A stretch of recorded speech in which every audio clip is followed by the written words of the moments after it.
dear students to my channel Biology with Dr. Ishwarani. Today I am going to show you PDF version of chapter number 8 and 9 from your new textbook book. Welcome dear students to my channel Biology with Dr. Ishwarani. Today I am going to show you PDF version of your chapter number 8 Diversity among plants. इस chapter में आपके major concept हैं evolutionary relationship in plants, non vascular plant हैं, seedless vascular plant हैं और seed plant हैं। तो जिन बच्चों को बुक अवेलेबल हो गई है वेल एंड गुड, जिनको नहीं अवेलेबल एक दफ़ा इसको देख लीजिए, फिर इंशाल्लाह हम किसी और वीडियो में आपको इनके बारे में डिटेल बताएंगे। सो यहाँ पे देखते हैं हम चैप्टर नंबर 8 में क्या क्या चीज़ें हैं। सबसे पहले इंट्रोडक्शन है डाइवर्सिटी अमंग प्लांट्स में, देन एवोल्यूशनरी रिलेशनशिप है प्लांट्स का, और फिर उसके बाद है नेक्स्ट आप देखेंगे इसमें जनरल कैरेक्टरिस्टिक्स ऑफ प्लांट्स हैं। देन हम देखते हैं आगे कैरेक्टरिस्टिक्स के बाद ये कैरेक्टरिस्टिक्स जो हैं वो पुरानी बुक में थी। वेस्कुलर सप्लाई एंड लिग्नेंट ट्रांसपोर्ट किस तरह से है, ऑल्टरनेशन ऑफ जनरेशन कैसे होती है। फिर नॉन वेस्कुलर प्लांट्स के बारे में इंट्रोडक्शन दिया गया है जिसमें ब्रायोफाइट्स हैं, इनकी जनरल कैरेक्टरिस्टिक्स हैं। कैरेक्टरिस्टिक्स के बाद life cycle of moss plant है, ठीक है, ये पहले भी मौजूद था लेकिन अब थोड़ा सा मॉडिफाई किया है और इसमें जनरल कैरेक्टरिस्टिक्स के बाद life cycle of moss plant है। यहाँ देखिए मॉस प्लांट है, इसकी बहुत अच्छी कैरेक्टरिस्टिक्स के साथ इसकी फिगर ड्रॉ की हुई है और कलरफुल पिक्चर है, फिगर है, तो इसलिए आपको क्लियरली नज़र आएगा। ये है life cycle of moss plant. फिर एडाप्टेशंस हैं कि इसमें लैंड हैबिटेट किस तरह से एडाप्टेशंस हैं। ये जो 6 एडाप्टेशंस थी जो कि पुराने सेक्शन में भी शामिल थी, इस बार फिर शामिल है कि rhizoids for absorption, conservation of water है, एब्जॉर्प्शन ऑफ कार्बन डाइऑक्साइड है। फिर ये मार्किंशा का थैलस दिया गया है, ये भी कलरफुल है कि किस तरीके से एब्जॉर्प्शन होती है। फिर हम आगे चलते हैं, हेटेरोगेमी है and protection of reproductive cells हैं। फिर एम्ब्रियो फॉर्मेशन है, एडवांटेजेस क्या हैं ब्रायोफाइट्स की। फिर आते हैं नेक्स्ट सेशन जो इसका है सेक्शन, वो है वेस्कुलर प्लांट्स का। वेस्कुलर प्लांट्स में हमारे पास है सीडलेस वेस्कुलर प्लांट्स, टेरिडोफाइट्स में क्या क्या चीज़ें हैं, उनके क्या कैरेक्टर्स हैं। फिर हमारे पास उनकी डिवीजन है, सिलोप्सीडा है, यहाँ देखिए आप सिलोटम की लाइफ साइकिल दी गई है पूरी कंप्लीट। देन सिलोप्सीडा के बाद हमारे पास नेक्स्ट इसकी सब डिवीजन है लाइकोप्सीडा, इसमें कंप्लीट है और यहाँ लाइकोप्सीडा में इन्होंने लाइफ साइकिल दी है स्लेंडिला की प्लांट की।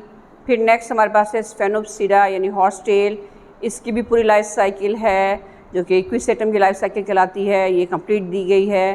देन आप देखें सब डिवीजन है जो कि फर्न की है, फ्लिसिनोफाइटा है, ये हमारे पास फर्न की है। के बाद हमारे पास एवोल्यूशन ऑफ लीफ, क्योंकि इसके बाद हमारे पास आ जाएंगे evolution of leaf, single band leaf या वन बैंड लीफ और उसकी रिडक्शन और उसकी नेशन थ्योरी है। फिर हमारे पास मल्टी बैंड या मैनी बैंड लीव्ड हैं, किस तरह से हुए हैं, और फिर यहाँ पे फिगर के साथ आपको एवोल्यूशनरी रिलेशनशिप नज़र आएगी।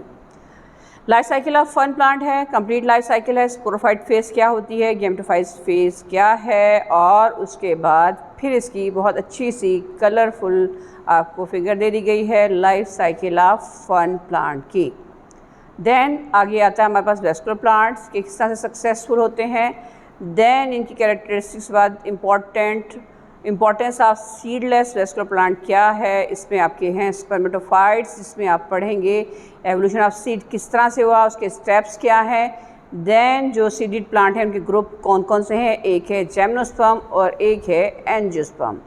जिम्नोस्पर्म की कैरेक्टरिस्टिक्स आप देखें यहाँ पे कंप्लीट दिए गए हैं। और इसके बाद हम चलते हैं नेक्स्ट इसमें कि इसके यूजेस कहाँ कहाँ पर हैं, कि कहाँ कहाँ आप इस्तेमाल करते हैं, इसमें इसको कुछ दिया हुआ है। फिर आ जाता है एंजियोस्पर्म।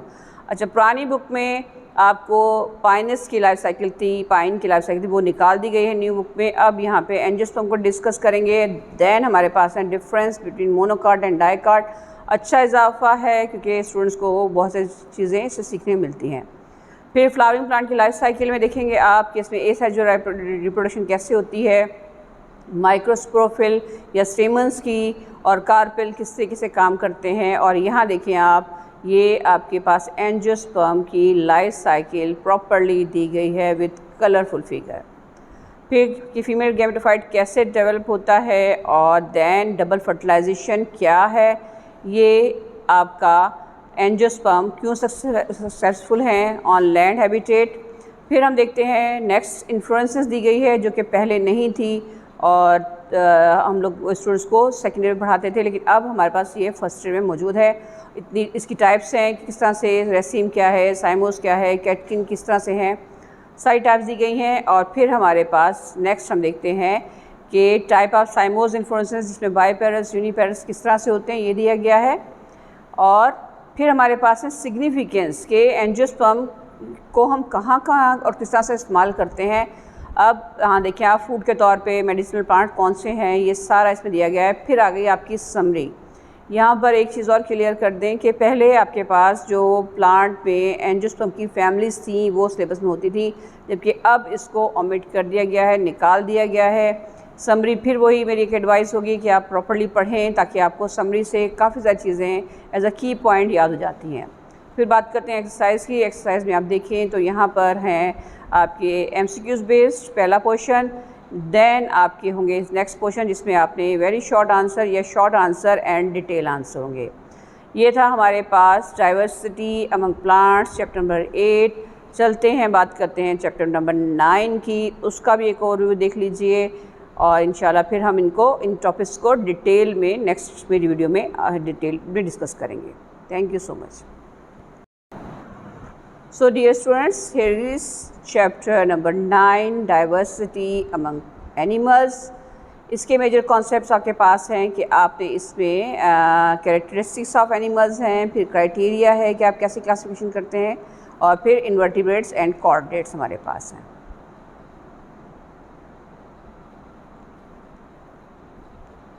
सबसे पहले डाइवर्सिटी अमंग एनिमल्स आप देखेंगे किस तरीके से हैं, कि कैरेक्टरिस्टिक्स हैं और क्राइटेरिया दिया गया है कि आप क्लासीफाई किन बेसिस पर करते हैं। यहाँ देखें एक जो है फ्लो चार्ट बनाया गया है टैक्सोनॉमिक हायरार्की की तरह से, कि किस तरीके से आप प्लांट्स को और एनिमल्स को आप क्लासीफाई करते हैं। यहाँ की एनिमलिया की बात हो रही है तो इसमें ग्रुप दिए गए हैं कि सेलुलर ग्रुप्स, टिश्यू की ऑर्गेनाइजेशन किस तरह से है, पॉरीफेरा, निमाटोडा, सारे फाइलम्स इन्होंने क्लासिफिकेशन आपके सामने है। क्लासिफिकेशन के बाद बेस्ड क्या है, presence and absence of tissues, कौन से टिश्यूज़ की बुनियाद पे किस तरह से है। ये एक आपको जो है फाइलोजेनेटिक ट्री दिया गया है जिसमें आप देख सकते हैं कि एनिमल किंगडम में किस तरीके से क्लासिफिकेशन की गई है। फिर on the basis of tissue layers के डिप्लोब्लास्टिक एनिमल्स किस तरह से होते हैं, ट्रिप्लोब्लास्टिक क्या होता है, और बड़ी कलरफुल सी फिगर के साथ समझाया गया है। फिर आ जाते हैं यहाँ सिमेट्री की बुनियाद पे कि आपके रेडियली सिमेट्रिकल एनिमल्स कौन से हैं, बायलैटरल कौन से हैं, और जो हैं आपके जिनमें कोई सिमेट्री नहीं है यानी एसिमेट्रिकल कैसे होते हैं। फिर क्लासिफिकेशन है सिलोम की बुनियाद पे कि एसिलोमेट कौन से हैं, सीरोसिलोम क्या है, और ट्रू सिलोमेट्स कौन से होते हैं। यहाँ देखिए आप सिलोम क्या चीज़ होती है इसकी बुनियाद पे दिया गया है। फिर प्रोटोस्टोम्स किस तरह से हैं, ड्यूटेरोस्टोम किस तरह से हैं, और फिर यहाँ पे ये किस तरीके से क्लीवेज है, सारा ये पूरा बेसिस हैं प्रोटोस्टोम और ड्यूटेरोस्टोम की। पहला फाइलम हमारे पास है पोर बेयरिंग यानी फाइलम पोरिफेरा में क्या इसकी कैरेक्टरिस्टिक्स हैं। देन आपकी क्लासिफिकेशन किस बेस पे दी गई है पोरिफेरा में, और फिर आ जाते हैं आपकी पोरिफेरा की क्लासिफिकेशन के बाद यहाँ पर कि ये स्पंजेस हैं किस तरह से हैं ये दी गई हैं, और फिर इसके बाद एवोल्यूशनरी अडेप्टेशन की क्या क्या होती है स्पंजेस में वो दी गई हैं। फाइलम नाइडेरिया की बात करते हैं, इसको सेकंड फाइलम है, निमेटोसाइट्स के साथ है। ये फाइलम नाइडेरिया या फाइलम सेलेंट्रेटा के नाम से जाना जाता था। अब यहाँ पे इसकी क्लासिफिकेशन भी दी गई है किस तरीके से आप देखना है पॉलिप और मेडुसा में क्या फ़र्क होता है, और ये कॉमन जो है नाइडेरियंस वो दिए गए हैं, और फिर इनकी एडेप्टेशंस में कि एक्सक्रीशन, और ये अच्छा है छोटे छोटे कैरेक्टर्स आपके याद करने के लिए बहुत ईजी हो जाएंगे, और इसकी इम्पोर्टेंस क्या है। नेक्स्ट हमारे पास फाइलम प्लेटीहेल्मिन्थेस या फ्लैट वर्म्स हैं, ये किस तरह से हैं, इनकी जनरल कैरेक्टरिस्टिक्स क्या हैं ये दी गई हैं, और फिर आपके पास है प्लेटीहेल्मिन्थेस की एवोल्यूशनरी रिलेशनशिप क्या है। देन आप देखिए इंपॉर्टेंस, फाइलम निमाटोडा हमारे पास नेक्स्ट है, ये दिया गया है स्टेरिस किस तरह से करती हैं, मेल और फीमेल स्टेरिस में क्या डिफरेंस है। ये फाइलम के बाद आपके पास इसकी इंपॉर्टेंस, और देन बात करते हैं फाइलम एनिडा की यानी सेगमेंटेड वर्म्स की। यहाँ देखिए बड़े अच्छे तरीके से यहाँ पे दिया गया है इसकी कैरेक्टरिस्टिक्स, और फिर हमारे पास है एवोल्यूशनरी एडेप्टेशंस हैं एनिलिडा की किस तरह से होती हैं। देन आप देखिए यहाँ पर हमारे पास इसकी economic importance, phylum Mollusca, soft bodied किस तरह से हैं, मोलुस्का किस तरह से होते हैं, इनका एनाटॉमी दी गई है स्नेल की। देन हमारे पास यहाँ आगे देखते हैं एवोल्यूशनरी रिलेशनशिप क्या है, उसके बाद इकोनॉमिक इंपॉर्टेंस। अच्छा, फाइलम मोलुस्का को भी बहुत प्रिसाइज कर दिया गया है, पहले आपकी मुख्तलिफ क्लासिफिकेशन भी इसमें दी जाती थी, अब यहाँ पर इसको इंट्रोडक्शन के बाद इसकी कैरेक्टरिस्टिक्स दे दी गई हैं। इस तरह से फाइलम आर्थ्रोपोडा की तरफ चलते हैं। इसमें देखें कि कौन से आर्थ्रोपोड्स होते हैं, किस तरह से उसकी एवोल्यूशनरी एडेप्टेशंस क्या हैं। देन आपके पास आ जाएगा नेक्स्ट इकोनॉमिक इम्पोर्टेंस, इसको भी प्रिसाइज कर दिया गया है, बहुत अच्छा एक इजाफा भी है और बहुत अच्छे तरीके से इसको सिलेबस को थोड़ा सा यहाँ पे रिड्यूस किया गया है, जो कि इंटरमीडिएट स्टूडेंट के लिए बेहतरीन तरीके से इसको जो है दिया गया है बुक्स में।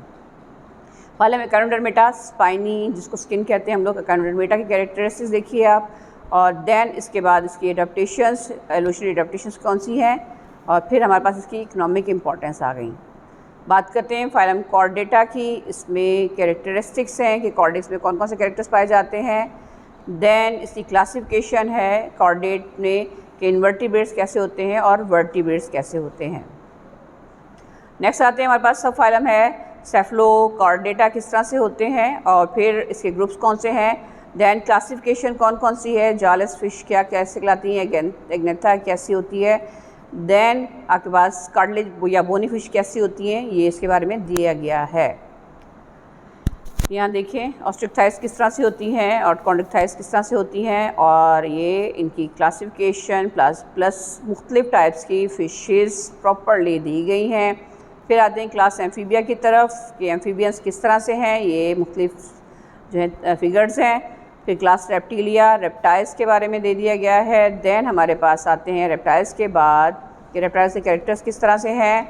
देन आगे हम बात करते हैं एव्स की या बर्ड्स की, तो बर्ड्स में किस तरीके से है, रेटिटिडी की क्लास की में क्या चीज़ होती है और कैरनिटी में क्या चीज़ें हैं, तो प्रॉपर्ली ये दिया गया है, ये आप देखें, और फिगर्स भी दी गई हैं। फिर बात करते हैं क्लास मेमेलिया की कि किस तरह पे कितने टाइप्स के मेमेलियंस हैं हमारे पास, या इसकी प्रोटोथेरा और इसके साथ जो हमारे पास मेटाथेरा और डिटरथेरा क्या किस तरह से क्लासेस होती हैं, यूथेरिया किस तरह से होता है, प्लेसेंटर में भी हम किसको कहते हैं। ठीक है, ये हमारे पास दी गई हैं क्लासेस और इनकी प्लस फिगर के साथ समरी है। एंड समरी में भी वही चीज़ कि आपने अच्छी तरीके से याद करना। बहुत अच्छा एक रिडक्शन भी है और इसमें इंडक्शन भी है कि बहुत सारी चीज़ें शामिल कर दी गई, पहले नहीं थी।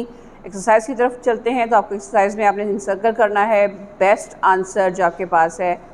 देन एज इट इज़, जैसे कि पहले स्कीम चलती आ रही वैसे ही फिर आपने शॉर्ट आंसर्स लिखने हैं और लास्ट में है आपके जो हैं detail answers. Hope you all have seen this 2 chapters properly. Next इंशाल्लाह चैप्टर नंबर आपका रह गया है 11, 12, 13 एंड 14, और वो भी आपको PDF में इस तरीके से मैं इंशाल्लाह लोड कर दूँगी।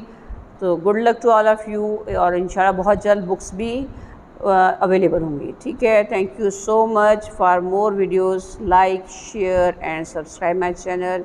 Thank you once again, thank you so much.